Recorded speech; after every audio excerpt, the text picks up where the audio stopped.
this is how I would recommend to continuing from my last video. I have the hiccups.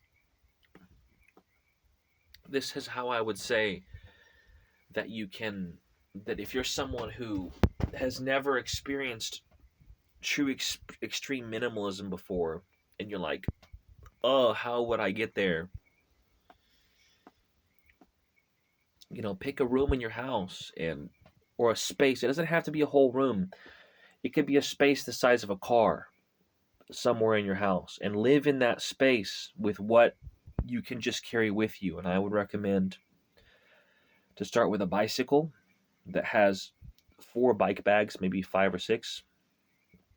And on those bike bags, you put all the stuff that you want to survive with, and then live off of that. Right now, in your house, you can feel free to use stuff that would be in a hotel. So there's a shower in your house. This is fair game to use the shower, right? The what was I thinking? Sorry, the hiccups are really distracting me. Let me get something to drink.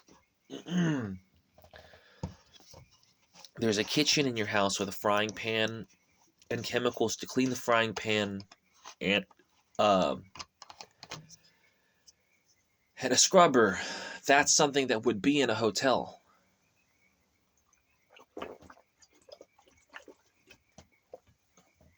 So anything that's in a hotel is fair game, right? But everything else fits into your bag. You don't get rid of your stuff. You just practice living without it for like a few months. You have to decide how minimal you want to go with it. But if you really keep track of the items that you use every day, so if you turn on your gaming computer and use it, you're kind of breaking this challenge, because there's just no way to play Skyrim on the go that's solid yet, right? And you try to work your way down to where you're just living out of your pockets. And once you live out of your pockets, you get to a point where you can't go any more minimal than that. It's not possible to get any more minimal than the idea of living out of a single pair of clothing, right? And once you do that, you get to a point where you become a much better minimalist from living out of your pockets. You learn certain techniques. For example, learning how to live off of a single pair of clothing. The idea that you can layer clothing, where I can wear a pair of swim shorts under my sweatpants, or I can have 2 long sleeve shirts and wear them on top of each other, right? That kind of idea is something that's hard to it's hard to wrap your head around when you're not living out of your pockets. But when you are living out of your pockets, it teaches you certain skills that you could not learn any other way. There's just no possible way you could learn them. And once you learn how to live out of your pockets, you essentially get to a higher level of, oh, I gotta kill the spider. You get to a higher level of minimalism. And then when you add back in the backpack, now you're better at it. And when you add back in the bicycle, now you know what to put in the bicycle, right? So for me, um, part of what I'm storing on this, if I decided to get a bicycle, part of what I would be storing on it is just probably uh, maybe 2 months worth of food and water, right? There doesn't seem to be anything else that'd be more logical to put on a storage bicycle than 2 months worth of food. And the reason is because that way, if anything happens, I can definitely survive. I don't have to. Now you could carry money too. More money is more compact, right?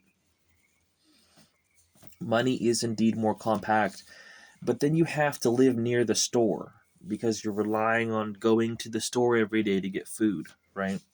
So having 2 months worth of healthier food, like stuff like dried fruit, stuff like rice, stuff like certain vegetables, that's really good for long term shelf life survival on a bicycle, right? And I wouldn't have space for all that stuff if I hadn't learned to live out of my pockets, right? So that's the idea. And as per the psychology of minimalism, uh,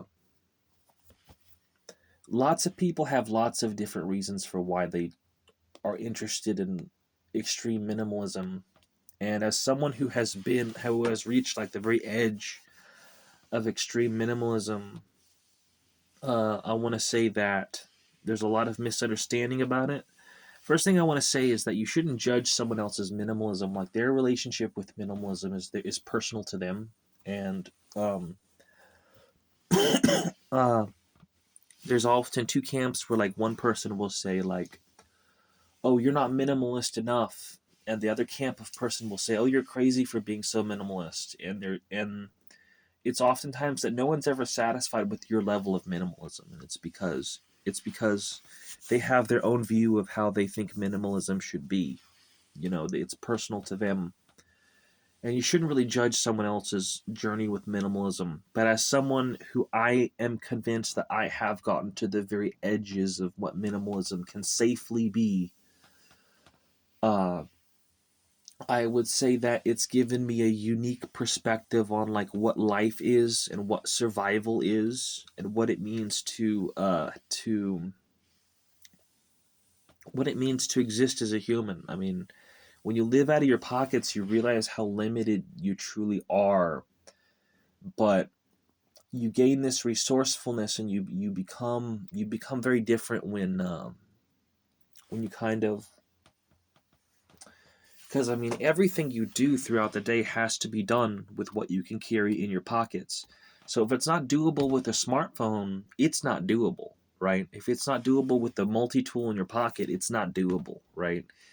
And so when you think about things that way, it really reframes the way that you approach things. So, for example, if you have something that needs to be done with a shovel, you're going to have to go and find somebody with a shovel, right? Because you don't have one, right?